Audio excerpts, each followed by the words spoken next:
Kumbe hatoki. Wa familia. Hatoki. Wa dalali kashaija.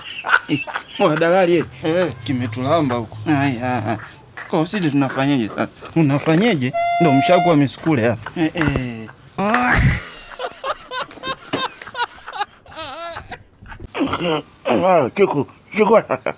Chukua. Waliki njoo, chafu changamka. Chupa. Chafu. Mwezi tunatoboa hii.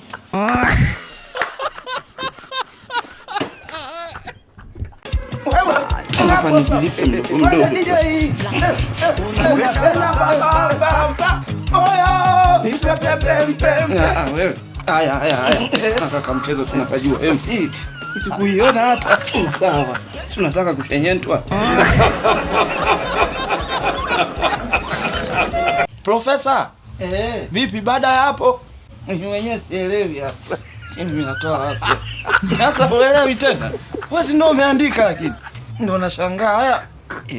Kwa nini nimetoa wapi? Kuna mtu Chiku kamsave mjomba. Juzi katuma message eti anauliza huyo mbwa bado yupo. Sasa nyumbani sifugi mbwa. Huyo mbwa atakuwa nani?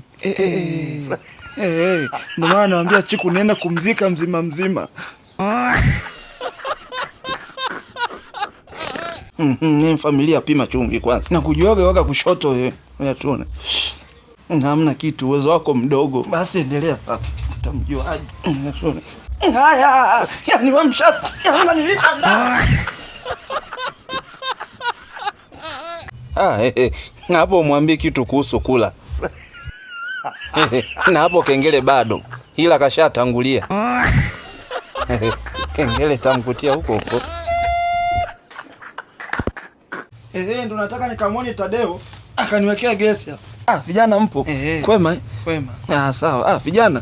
Naona umetulia. Safi sana. Halo. Nataka nimpelekee na jiko, maana anatengeneza mpaka majiko yaliyoharibika. Ni Tadeo. Sema siku hizi napenda vidogo. Sema wewe nakujuaga tu. Sema mimi ndo nimeanza juzi kati hivi. Maana mimi sio mtu. Toeni mkosi hapo. Shanzi kabisa. Ndio maana ajali zinakuwa nyingi. Hii gari sijaichimba mimi. Mzee tumeegemea ili iweje? Kazi kutia mkosi gari tu. Mlinisaidia na senti 100. Nione mtoto wa mtu anayegamia gari ya kawaida. Kagamia baba yako sasa. Ndio maana siku hizi ajali inanikosa. Kuna watu wanatia mkosi gari.